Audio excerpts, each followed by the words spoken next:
jàllale nag jàmm ci seen cours yi ñu jagleel li nga xam ne moom mooy langage HTML ak CSS mbokk yi ci suñ deuxième leçon ci cours HTML dañuy fas yéene wax lan mooy raison yi nga xam ne moom moo war a tax ñu jàng li nga xam ne moom mooy HTML ak CSS. donc raison yi nga xam ne moom moo war a tax ñu jàng HTML ak CSS nekk na ay raison yu bëri yoo xamante ne kenn mënu koo lim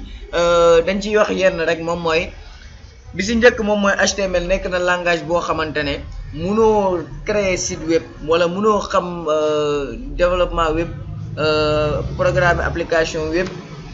te doo xam li nga xam ne moom mooy langage HTML ak CSS. loolu moom mooy mbir bu am solo boo xamante ne nekk na ci ñaareel ba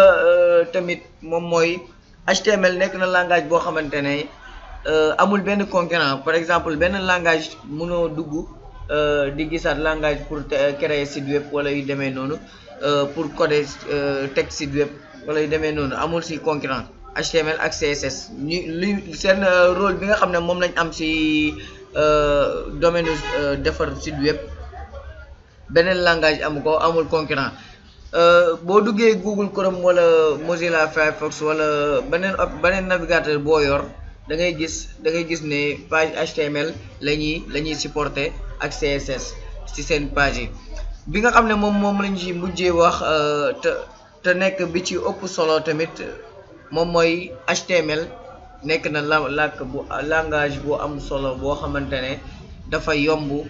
boo xamante ne képp koo xamante ne moom moo bëgg jaar yoonu koo xamante ne day nekk un bon développeur boo xamante ne dafa aay foog mu commencer li nga xam ne moom mooy langage HTML surtout développeur web yi. donc ci suñu cours yi di ñëw incha allah nànk-nànk dinañ fexe xam lan mooy HTML ak lan lay jëriñ ak naka lay tëddee ak site web naka lay tëddee incha allah. asalaamaaleykum wa rahmatulah.